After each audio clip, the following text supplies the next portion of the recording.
Hello friends, मैं सुनील कुमार। स्वागत हमारे यूट्यूब चैनल पर। आज की हमारी जो क्लास है वो विशेषण से संबंधित कुछ प्रश्नों के बारे में है। इन प्रश्नों में हम विशेषण की परिभाषा, उसके प्रकार, इसके अलावा विशेषण की जो अवस्थाएं होती हैं, जैसे 3 अवस्थाएं मैंने बताई थी, मूल अवस्था, उत्तरावस्था, उत्तमावस्था। इसके अलावा विशेषण के जो 2 अन्य भेद बताए थे, जैसे व्यक्तिवाचक विशेषण है और भिन्नतावाचक विशेषण। इन सारे जितने भी प्रकार हैं, इन सब के बारे में जो प्रश्न है, महत्वपूर्ण प्रश्न है, जो लगभग प्रतियोगी परीक्षाओं में पूछे जाते हैं, किस प्रकार के प्रश्न आते हैं। यानी कि ऐसे प्रश्न यदि हम ध्यान से करेंगे, सोच समझ कर करेंगे, तब तो उसका उत्तर सही होगा। लेकिन यदि हमने ध्यान से नहीं किया तो वहां गलत उत्तर कर बैठेंगे। तो आज के जो प्रश्न है, इन प्रश्नों को हम विस्तार से समझेंगे, क्योंकि इन प्रश्नों के माध्यम से जो विशेषण की जो क्लास हमने बनाई थी उसका रिवीजन हो पाएगा। इन प्रश्नों के माध्यम से ही आप समझ पाएंगे कि परीक्षा में कैसे प्रश्न पूछे जाते हैं। चलिए शुरू करते हैं। आज का जो टॉपिक है वो हमारा विशेषण से संबंधित कुछ महत्वपूर्ण प्रश्नों के बारे में। चलिए शुरू करते हैं। पहला प्रश्न है, निम्नलिखित में से कौन सा शब्द विशेषण है। यानी कि हमारे पास 4 विकल्प है, इसमें से हमें विशेषण शब्द का चयन करना है। तो पहला शब्द है अपना। तो अपना तो है सर्वनाम। दूसरा है मित्रता, जो है भाववाचक संज्ञा।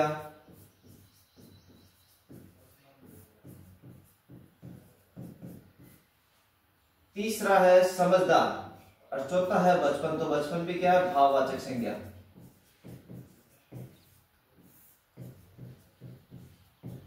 अब ये जो समझदार शब्द है ये है विशेषण। देखिए कैसे है, जैसे मैंने बोला कि राम समझदार है। जैसे मैंने कहा राम समझदार है, तो यहाँ ये जो समझदार है क्या है, राम की विशेषता है, इसका मतलब ये क्या है, विशेषण है। तो विकल्प कौन सा सही रहेगा, विकल्प सही रहेगा। प्रश्न क्या है, निम्नलिखित में से कौन सा शब्द विशेषण है। तो अपना तो सर्वनाम है, मित्रता भाववाचक संज्ञा और बचपन भी क्या है, भाववाचक संज्ञा है। तो जो समझदार है वो क्या है, विशेषण शब्द है। तो विकल्प कौन सा सही रहेगा, विकल्प सही रहेगा। अगला प्रश्न है, संस्कृति का विशेषण है। यानी कि ये जो संस्कृति शब्द है इसका विशेषण शब्द क्या बनेगा वो हमें बताना है। तो पहला है संस्कृत, ये नहीं होगा। दूसरा सांस्कृति, तो ये भी नहीं होगा। तीसरा है सांस्कृतिक, ये भी नहीं होगा। चौथा है सांस्कृतिक, क्योंकि जो सही शब्द है वो क्या है, सांस्कृतिक है। न तो सांस्कृतिक है न संस्कृति है। और ये जो संस्कृत है वो शब्द शुद्ध है लेकिन वो विशेषण नहीं है। तो ये जो सांस्कृतिक शब्द है यही संस्कृति का विशेषण शब्द बनेगा। तो विकल्प कौन सा सही रहेगा, विकल्प द सही रहेगा। अगला प्रश्न है, वह मोटा आदमी था, रेखांकित पद में विशेषण है। यानी कि जो वह आदमी मोटा है, तो मोटा शब्द में कौन सा विशेषण है, गुणवाचक, व्यक्तिवाचक, भिन्नतावाचक और संकेतवाचक। तो ये जो मोटा शब्द है इसमें गुणवाचक विशेषण है। कौन सा विशेषण है, गुणवाचक विशेषण है। तो विकल्प कौन सा सही रहेगा, विकल्प सही रहेगा। अगला प्रश्न है, थोड़ा दूध देना, रेखांकित पद में विशेषण है। अब ये जो दूध है वो कैसे आता है, लिक्विड के रूप में आता है। थोड़ा दूध देना यानी कि हमें पता नहीं कितना दूध देना है। तो ये मान लीजिए अब इसमें हमें बताना थोड़ा में कौन सा विशेषण है, निश्चित संख्यावाचक। तो ये तो नहीं होगा क्योंकि ये तो संख्या से संबंधित है, जबकि अपने पास क्या है, मात्रा में है, यानी कि लिक्विड के रूप में है। दूसरा अनिश्चित संख्यावाचक, तो ये भी नहीं होगा। तीसरा निश्चित परिमाणवाचक।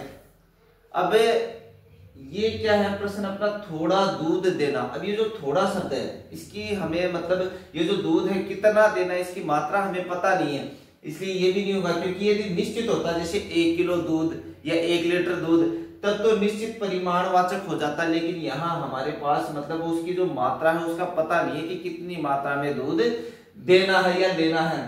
तो ये जो निश्चित परिमाणवाचक ये भी सही नहीं होगा।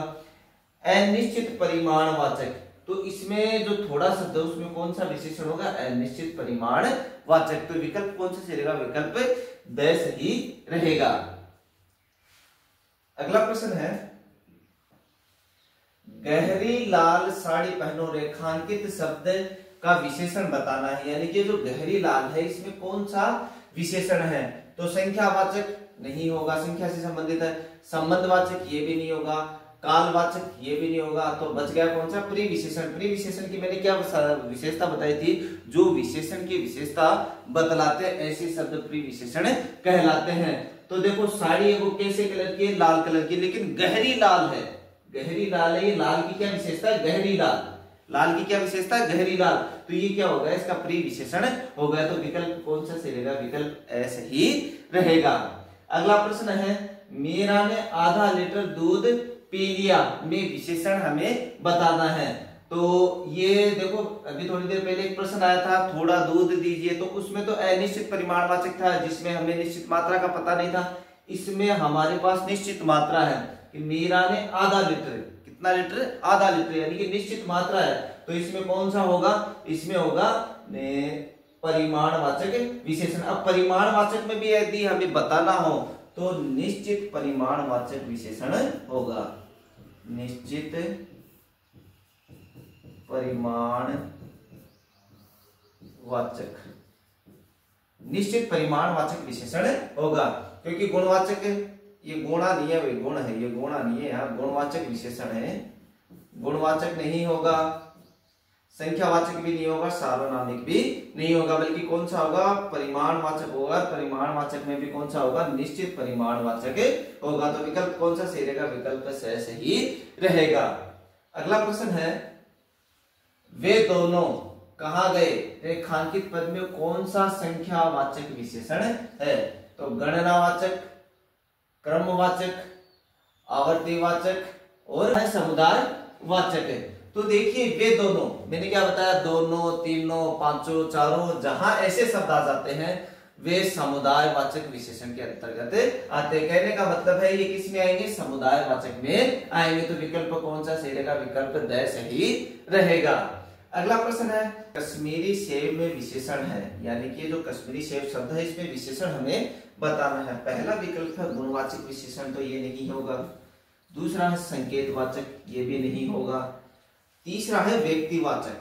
मैंने बताया था कि किसी व्यक्ति विशेष का स्थान आ जाए, उसके साथ उसकी पहचान आ जाती है, तब वह क्या कहलाती है? विशेषण कहलाती है। विशेषण में भी कौन सी? व्यक्तिवाचक विशेषण कहलाएगी। और चौथा ऑप्शन है भिन्नतावाचक, तो ये भी नहीं होगा। तो विकल्प कौन सा सही रहेगा? विकल्प सही रहेगा, यानी कि कश्मीरी सेब में विशेषण कौन सा है? व्यक्तिवाचक विशेषण है। कश्मीरी सेब के अलावा जैसे जोधपुरी जूती,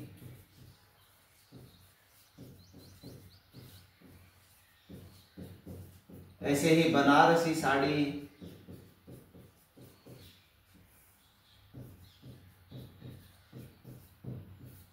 तो इस प्रकार के जो शब्द होते हैं उनमें कौन सा विशेषण होता है? व्यक्तिवाचक विशेषण होता है। तो विकल्प कौन सा सही रहेगा? विकल्प सही रहेगा।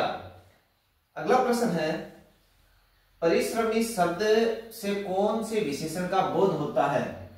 यानी कि जो परिश्रमी शब्द है इसमें किस प्रकार के विशेषण का बोध होता है? पहला विकल्प है गुणवाचक विशेषण, दूसरा है संख्यावाचक विशेषण, तीसरा है परिमाणवाचक विशेषण, चौथा है सार्वनामिक विशेषण। तो ये जो परिश्रमी शब्द है इससे हमें बताना कि किस प्रकार के विशेषण का बोध होता है। तो देखिए जो व्यक्ति परिश्रम करता है उसी परिश्रम शब्द से क्या बना है? परिश्रमी बना है। तो इस परिश्रम जो शब्द होता है उसमें किस प्रकार का विशेषण होगा? गुणवाचक विशेषण होगा। जैसे राम परिश्रमी लड़का है, तो उसकी विशेषता बता रहा, तो कौन सा होगा? गुणवाचक विशेषण होगा, यानी कि विकल्प सही रहेगा। यानी कि जो परिश्रमी शब्द है इसमें हमें विशेषण बताना है, तो जो परिश्रमी शब्द है इसमें कौन सा विशेषण होगा? गुणवाचक विशेषण होगा। विकल्प सही रहेगा। अगला प्रश्न है, किस वाक्य में परिमाणवाचक विशेषण है? किस वाक्य में परिमाणवाचक विशेषण है? परिमाणवाचक की देखो मैंने बताई थी कि जो लिक्विड रूप में जो चीजें होती हैं जिनको हम काउंट नहीं कर सकते या गणना योग्य जो चीजें नहीं होती है वो किस में आती है? परिमाणवाचक में आती है। तो बताना है कि किस वाक्य में परिमाणवाचक विशेषण है। पहला है खेल का मैदान लंबा है, दूसरा ऑप्शन है पंकज अच्छा गायक है, तीसरा है मैं सफेद कमीज नहीं पहनता, और चौथा विकल्प है इस बार बारिश में बहुत ओले गिरे। तो यहाँ देखिए जो चार विकल्प है इसमें आप देखिए खेल का मैदान लंबा है, तो इसमें नहीं होगा, क्योंकि जो मैदान है वो लंबा है, ये लंबाई इसकी विशेषता हो गई, तो ये परिमाणवाचक नहीं हुआ। दूसरा, पंकज अच्छा गायक है, तो ये भी नहीं होगा, क्योंकि ये कौन सा होगा, गुणवाचक विशेषण होगा। मैं सफेद कमीज नहीं पहनता, तो इसमें भी नहीं होगा। मैंने क्या बताया, जो परिमाणवाचक विशेषण होता है उसमें गणना योग्य जो चीजें नहीं होती हैं उसको सम्मिलित किया जाता है, या लिक्विड जो चीजें होती है, तरल पदार्थ जो होता है उसको शामिल किया जाता है। तरल में सारी चीजें आ जाती है, जैसे दूध, पानी, छाछ, दही, ये सारी चीजें की तरल होती हैं। तो अब इन चारों विकल्पों में से आप जो अपना लास्ट विकल्प है वो है, इस बार बारिश में बहुत ओले गिरे।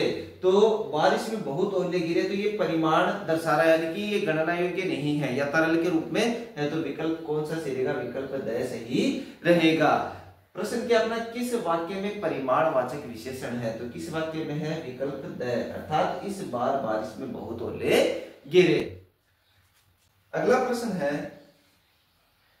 प्रत्येक व्यक्ति को मेहनत करनी चाहिए, रेखांकित पद में विशेषण है, गुणवाचक विशेषण, संकेतवाचक विशेषण, व्यक्तिवाचक विशेषण और भिन्नतावाचक विशेषण।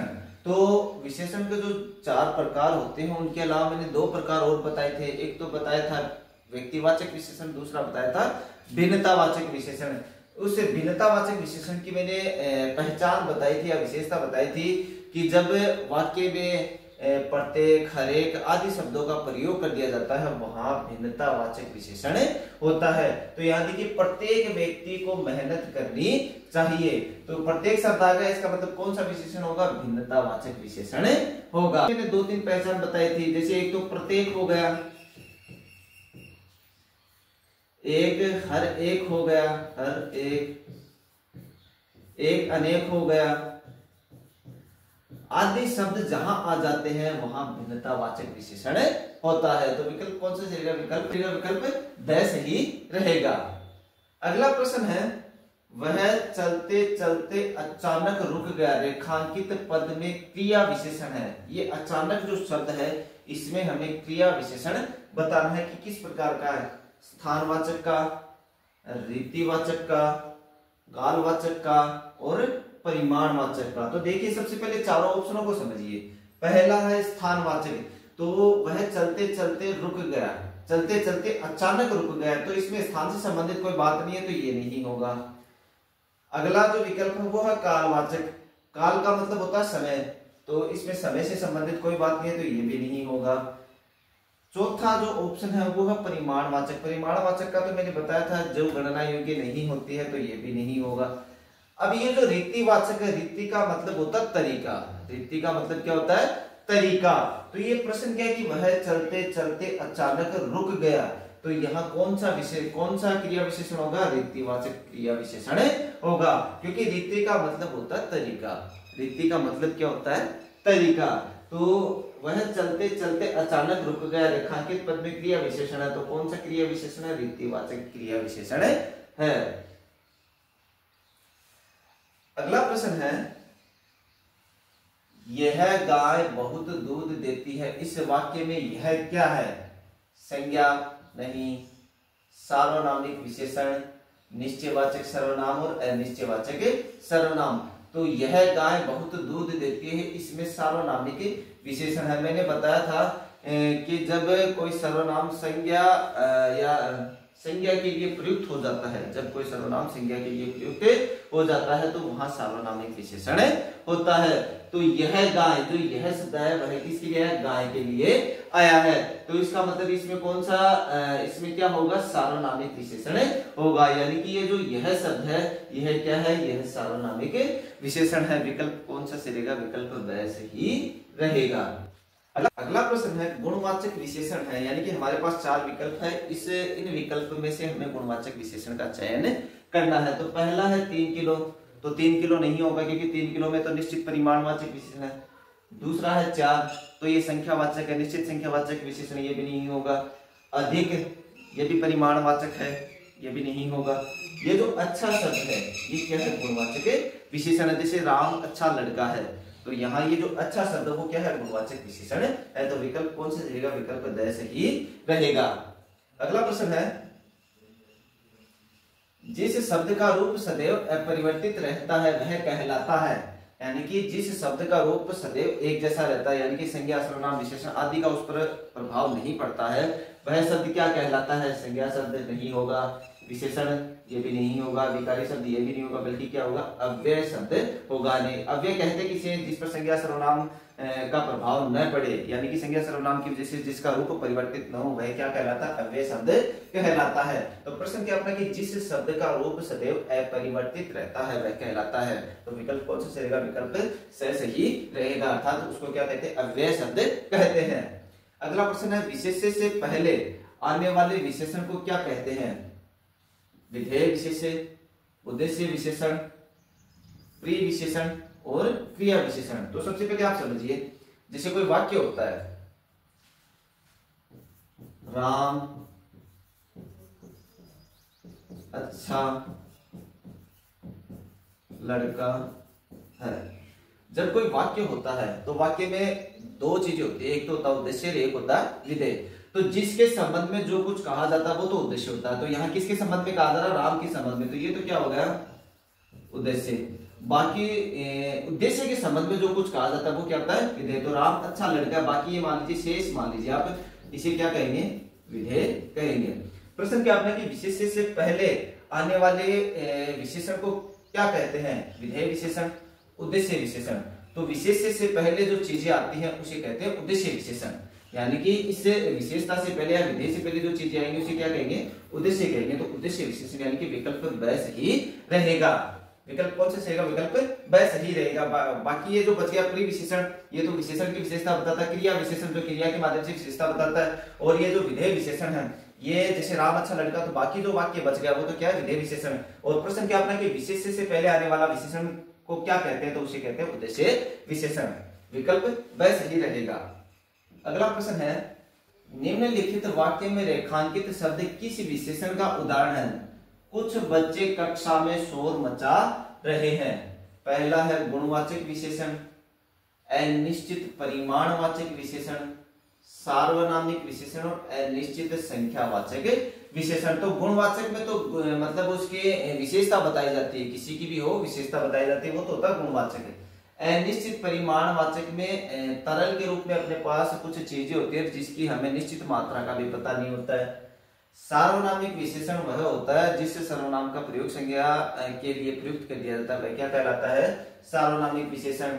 और चौथा जो विकल्प है वो है अनिश्चित संख्यावाचक। अपना जो प्रश्न क्या है? कुछ बच्चे कक्षा में शोर मचा रहे हैं। तो अब कितने बच्चे शोर मचा रहे इसका हमें अंदाजा नहीं है, यानी कि उनकी संख्या का हमें पता नहीं है। तो यहाँ क्या होगा? अनिश्चित संख्यावाचक विशेषण होगा। यदि इसकी जगह होता कि 5 बच्चे कक्षा में शोर मचा रहे हैं, तब इसका उत्तर क्या होता? निश्चित संख्यावाचक होता। लेकिन यहाँ कुछ शब्द आ गए, यानी कि हमें निश्चित संख्या का पता नहीं है या निश्चित बच्चों का पता नहीं कि कौन कौन शोर मचा रहे हैं। तो यहाँ कौन सा होगा? अनिश्चित संख्यावाचक विशेषण है वो होगा, यानी कि विकल्प द सही होगा।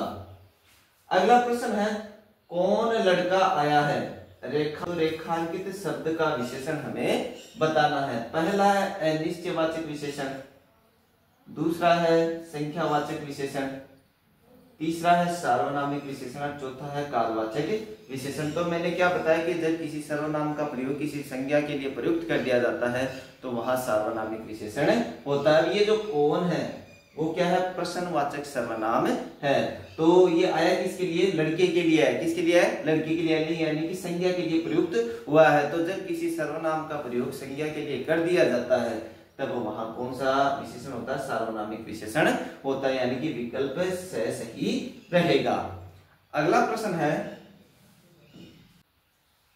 प्रविशेषण शब्द वे हैं जो, यानी कि प्रविशेषण किसे कहते हैं उसका हमें अर्थ बताना है। विशेषण से पूर्व प्रयुक्त होते हैं, विशेषण के बाद प्रयुक्त होते हैं, विशेषण की विशेषता बताते हैं, क्रिया से पूर्व आते हैं। तो प्रविशेषण शब्द वे होते हैं जो विशेषण की विशेषता बताते हैं। तो विकल्प कौन सा रहेगा? विकल्प सही रहेगा। अगला प्रश्न है, किसी व्यक्ति के रूप गुण आदि को व्यक्त करने वाले विशेषण को क्या कहते हैं? रूप, गुण, दशा, स्थान आदि को व्यक्त करने वाले को गुणवाचक विशेषण कहते हैं। तो विकल्प कौन सा सही रहेगा? विकल्प ऐसे ही रहेगा। प्रश्न क्या है? किसी व्यक्ति के गुण, रूप आदि को व्यक्त करने वाले विशेषण को क्या कहते हैं? तो आदि को व्यक्त करने वाले विशेषण को कहते हैं गुणवाचक विशेषण, यानी कि विकल्प ऐसे ही रहेगा। अगला प्रश्न है, प्रविशेषण शब्द किसकी विशेषता बताता है? संज्ञा की, सर्वनाम की, विशेषण की और क्रिया की। मैंने अभी थोड़ी देर पहले बताया था ना कि जो विशेषण की विशेषता बतलाते हैं या बताते हैं उन्हें प्रविशेषण कहते हैं। कहने का मतलब प्रविशेषण जो शब्द होते हैं वो विशेषण की विशेषता को बतलाते हैं। तो विकल्प सही रहेगा, यानी कि जो प्रविशेषण शब्द है ये किसकी विशेषता बताते हैं? ये विशेषण की विशेषता बताते हैं। तो विकल्प कौन सा सही रहेगा? विकल्प सही रहेगा। अगला प्रश्न है, उत्कृष्ट का विशेषण क्या होगा? यानी कि ये जो उत्कृष्ट है इसका हमें विशेषण बनाना है। तो उत्कृष्ट नहीं होगा, अवकर्ष नहीं होगा, उत्कृष्ट और उत्कीर्ण। तो ये जो उत्कर्ष शब्द है इसका जो विशेषण बनेगा वो बनेगा उत्कृष्ट। क्या बनेगा? उत्कृष्ट, यानी कि विकल्प सही रहेगा। अगला प्रश्न है, सार्वनामिक विशेषण उसे कहते हैं, यानी कि सार्वनामिक जो विशेषण होता है उसकी क्या विशेषता होती है? वो देखिए, पहला विकल्प है संज्ञा सर्वनाम की विशेषता सर्वनाम से प्रकट करते हैं। दूसरा विकल्प है जो सर्वनाम की विशेषता प्रकट करते हैं। तीसरा है जो सर्वनाम की विशेषता सर्वनाम से प्रकट करते हैं जो शब्द के साथ प्रयुक्त होते हैं। तो प्रश्न क्या अपना, सार्वनामिक विशेषण उसे कहते हैं, संज्ञा सर्वनाम की विशेषता सर्वनाम से प्रकट करते हैं, जो सर्वनाम की विशेषता प्रकट करता है, जो सर्वनाम की विशेषता सर्वनाम से प्रकट करता है, जो शब्द के साथ प्रयुक्त होता है। तो जो संज्ञा सर्वनाम की विशेषता सर्वनाम से प्रकट करते हैं उसे क्या कहते हैं? सार्वनामिक विशेषण कहते हैं। तो विकल्प कौन सा सही रहेगा? विकल्प ऐसे ही रहेगा।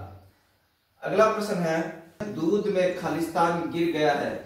इस खालिस्तान में हमें चार विकल्पों में से एक शब्द का चयन करना है। वो शब्द कैसा होना चाहिए? अनिश्चयवाचक सर्वनाम सार्वनामिक विशेषण होना चाहिए। तो देखिए, देखते हैं। पहला है कोई, तो दूध में कोई, तो दूध तो अनकाउंटेबल यानी कि गणना योग्य नहीं है। तो जो ये कोई शब्द होता है वो गणना योग्य चीजों के आगे लगता है, तो ये तो नहीं होगा। अगला जो विकल्प है शायद, दूध में शायद गिर गया, तो वाक्य भी सही नहीं बैठा, तो ये भी नहीं होगा। तीसरा है क्या, तो वाक्य में क्या गिर गया, तो ये प्रश्नवाचक बना रहा है। जबकि हमें बनाना क्या है कि अनिश्चयवाचक सार्वनामिक विशेषण हमें बनाना। तो दूध में कुछ, यहाँ क्या आएगा? कुछ। दूध में कुछ गिर गया है तो अनिश्चयवाचक सार्वनामिक विशेषण हुआ है। तो विकल्प कौन सा सही रहेगा? विकल्प ब सही रहेगा। अगला प्रश्न है, निम्नलिखित शब्दों में कौन सा शब्द विशेषण है? यानी कि चार विकल्प हमारे पास हैं, इन विकल्पों में से हमें विशेषण शब्द का चयन करना है। तो पहला है सच्चा, दूसरा है शीतलता, तीसरा है नम्रता, चौथा है मिठास। तो यहां देखिए, जो सच्चा शब्द है ये क्या है? विशेषण है। जैसे वाक्य में प्रयुक्त करता हूं मैं, राम सच्चा लड़का है। राम सच्चा लड़का है। तो यहाँ राम की क्या विशेषता है? सच्चाई, यानी कि वो सच बोलता है, तो ये इसकी विशेषता हो गई। और प्रश्न भी क्या है कि निम्नलिखित शब्दों में कौन सा शब्द विशेषण है? तो हमें विशेषण ही बताना है। तो विकल्प कौन सा सही रहेगा? विकल्प ऐसे ही रहेगा। बाकी तीन देखिए, शीतलता है ये भाववाचक संज्ञा है, नम्रता ये भी भाववाचक संज्ञा, मिठास है ये भी भाववाचक संज्ञा। तो विकल्प ए जो है वो सही रहेगा, यानी कि सच्चा जो शब्द है वो क्या है? विशेषण है। अगला प्रश्न है, उस आदमी को यहाँ बुलाओ। इसमें हमें बताना है कौन सा विशेषण है? संख्यावाचक विशेषण है, ये नहीं होगा। सार्वनामिक गुणवाचक विशेषण है, ये भी नहीं होगा। निश्चयवाचक, ये भी नहीं होगा। यहाँ कौन सा होगा? सार्वनामिक विशेषण होगा, यानी कि विकल्प ब सही रहेगा। क्यों होगा सार्वनामिक विशेषण? मैंने बताया था, जब किसी सर्वनाम का प्रयोग किसी संज्ञा के लिए कर दिया जाता है और उसकी विशेषता बतलाई जाती है, तब वहां क्या होता है? सार्वनामिक विशेषण होता है। तो ये जो उस आया है ये किसके लिए प्रयुक्त हुआ है? आदमी के लिए प्रयुक्त हुआ है। तो ये जो उस शब्द है वो किसको व्यक्त कर रहा है, उस आदमी को व्यक्त कर रहा है, तो यहाँ क्या होगा, सार्वनामिक विशेषण होगा, यानी कि विकल्प वह सही रहेगा। अगला प्रश्न है, कुछ दूध मेरे लिए छोड़ देना। तो ये जो कुछ शब्द है इसमें हमें विशेषण बताना है। तो पहला विकल्प है गुणवाचक विशेषण, फिर है संख्यावाचक विशेषण, फिर है परिमाणवाचक विशेषण और फिर है सार्वनामिक विशेषण। तो मैंने बताया था जो तरल के रूप में चीजें होती है उनके लिए जो शब्द प्रयुक्त होते हैं वो किस प्रकार के विशेषण में आते हैं, परिमाणवाचक विशेषण में आते हैं। प्रश्न क्या है, कुछ दूध मेरे लिए छोड़ देना, तो कौन सा होगा, परिमाणवाचक विशेषण होगा, यानी कि विकल्प सही रहेगा। अब परिमाणवाचक में भी दो होते हैं, निश्चित परिमाणवाचक और दूसरा होता है अनिश्चित परिमाणवाचक। तो यहां देखिए, कुछ दूध मेरे लिए छोड़ देना, तो इसमें परिमाणवाचक विशेषण और परिमाणवाचक में भी कौन सा निश्चित परिमाणवाचक विशेषण है, यानी कि विकल्प सही रहेगा। अगला प्रश्न है, आज मैंने अधिक संतरे खा लिए। इसमें हमें विशेषण बताना है, परिमाणवाचक विशेषण, संख्यावाचक विशेषण, सार्वनामिक और निश्चयवाचक विशेषण। तो आज मैंने अधिक संतरे खा लिए, यानी कि संतरे जो है वो गणना योग्य है, इसका मतलब कौन सा विशेषण होगा, संख्यावाचक विशेषण होगा। तो विकल्प कौन सा सही रहेगा, विकल्प ब सही रहेगा। अगला प्रश्न है, निम्नलिखित शब्द विशेषण की किस अवस्था के बोधक हैं। अब अपने पास विशेषण की अवस्था से संबंधित प्रश्न है, विशेषण की कौन सी अवस्थाएं प्रयुक्त हुए इन शब्दों में उसको हमें बताना है। तो विशेषण की मैंने 3 अवस्थाएं बताई थी।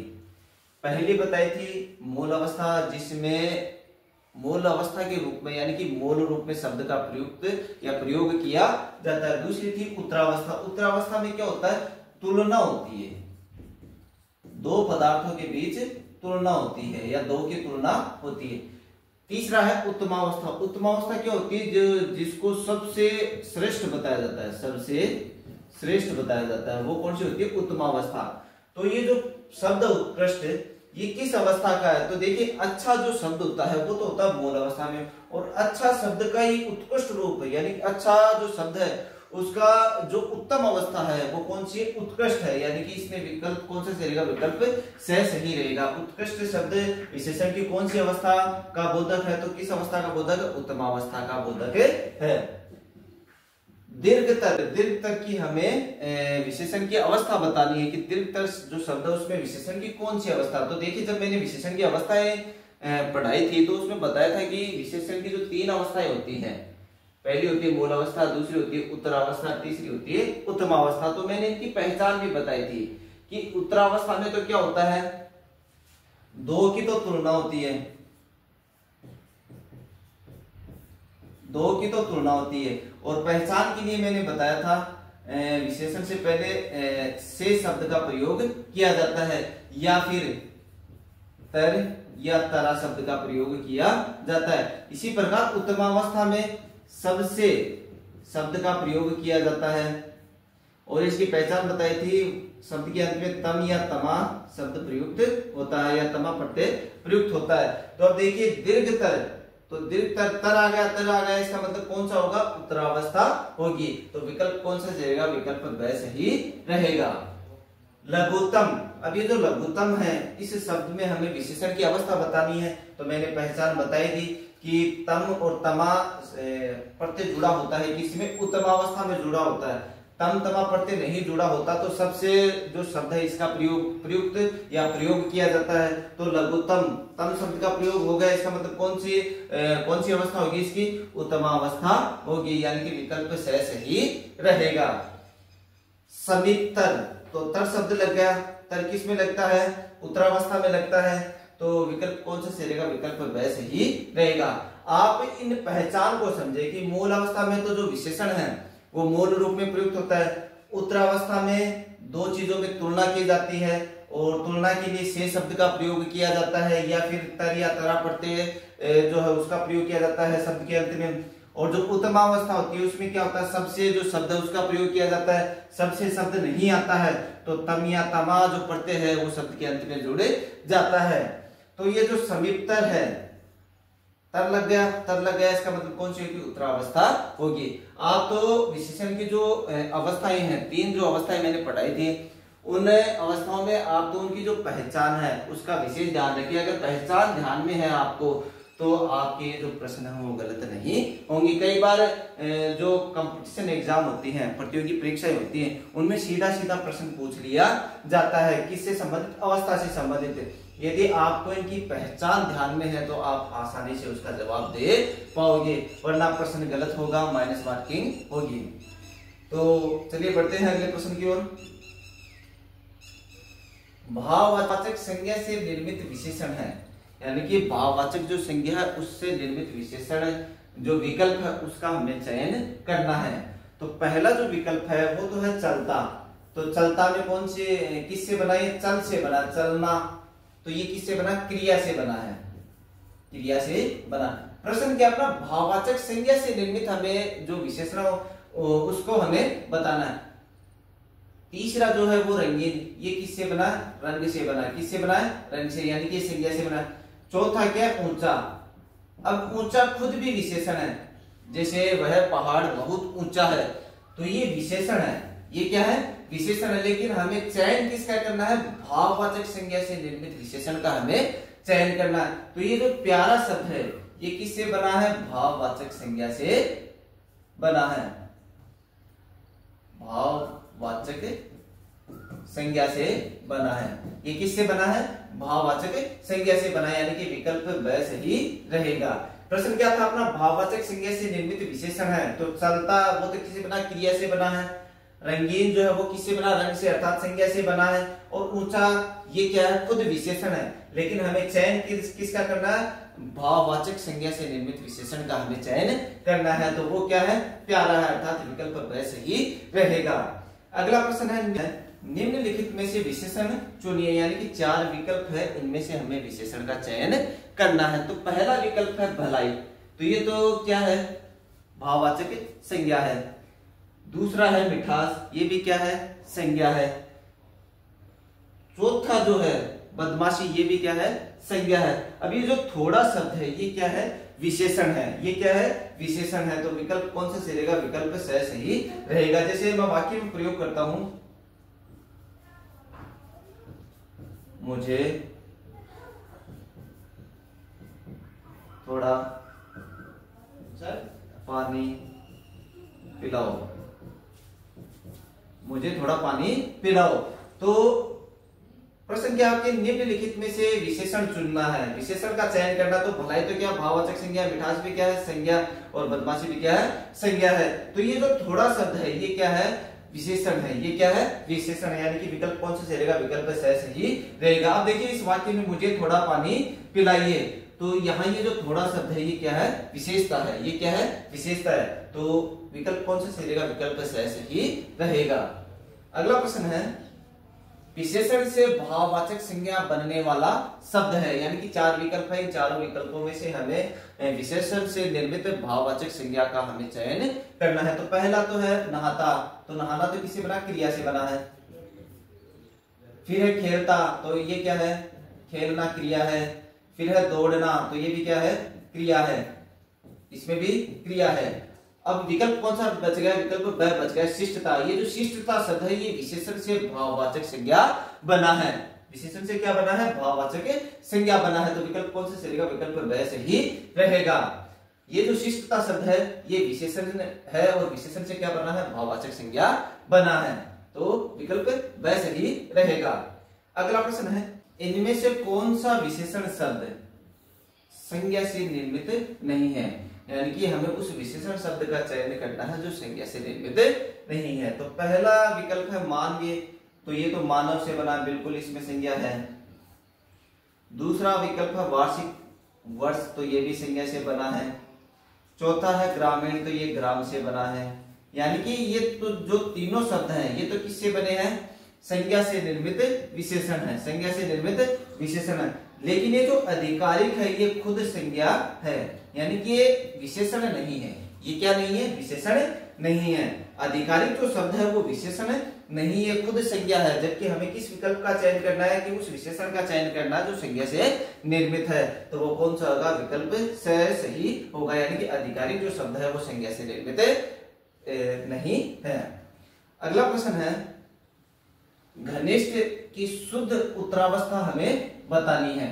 तो मैंने अवस्था की पहचान बताई थी। जैसे मूल अवस्था में तो क्या होता है,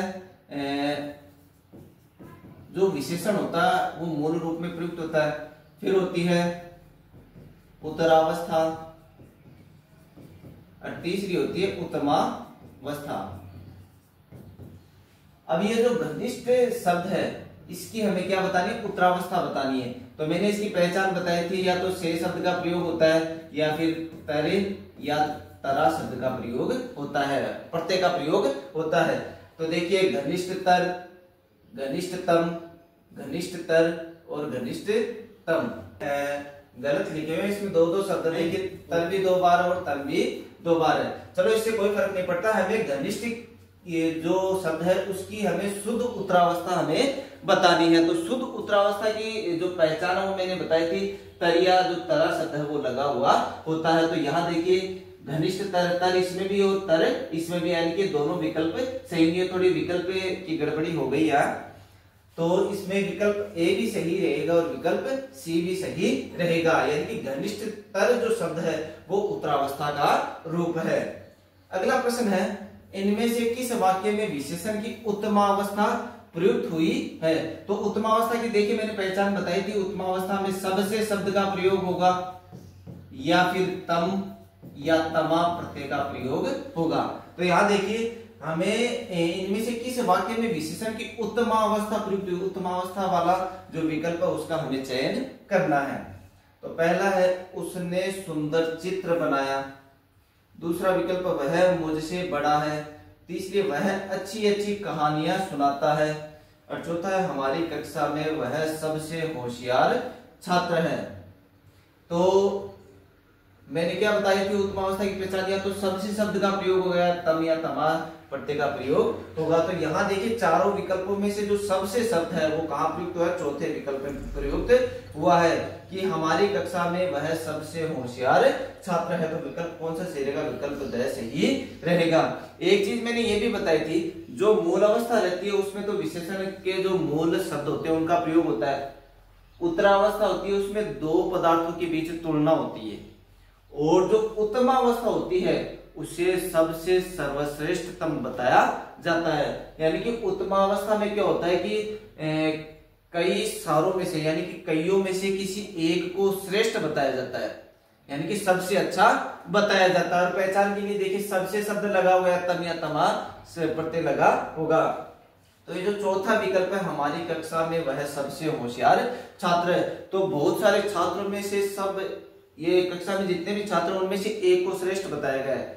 तो हमारी कक्षा में वह सबसे होशियार छात्र है, तो यहाँ कौन सी अवस्था होगी, ये उत्तमावस्था होगी। तो विकल्प कौन सा सही रहेगा, विकल्प द सही रहेगा। अगला प्रश्न है, निम्नलिखित वाक्यों में किस वाक्य में प्रविशेषण नहीं है, यानी कि इन वाक्यों में से किस में प्रविशेषण का प्रयोग नहीं हुआ है। तो पहला है आपका भाई बहुत होशियार है, तो होशियार विशेषण होगा, इसका प्रविशेषण क्या हो गया, बहुत। तो इसमें तो है वहां लगभग 20 लोग थे, तो यहाँ ये जो 20 शब्द है इसकी विशेषता क्या है, लगभग, तो ये भी नहीं है। यहाँ बहुत ईमानदार लोग हैं, तो ईमानदार की विशेषता क्या है, बहुत, तो ये भी प्रविशेषण। मैं अब पहले से ठीक हूं, इस वाक्य में प्रविशेषण शब्द का प्रयोग नहीं हुआ, यानी कि विकल्प द सही रहेगा। दोबारा देखिए आप, होशियार तो विशेषण है, इसकी प्रविशेषण शब्द क्या है, बहुत। 20 विशेषण है, 20 का प्रविशेषण क्या है, लगभग। ईमानदार विशेषण है, ईमानदार का प्रविशेषण शब्द क्या है, बहुत है। लेकिन ये जो चौथा विकल्प है, मैं अब पहले से ठीक हूं, इस वाक्य में प्रविशेषण शब्द का प्रयोग नहीं हुआ, अर्थात विकल्प द सही रहेगा। अगला प्रश्न है, निम्नलिखित वाक्यों में से किस वाक्य में सार्वनामिक विशेषण है। तो मुझे कम गर्म दूध चाहिए, इसमें नहीं होगा।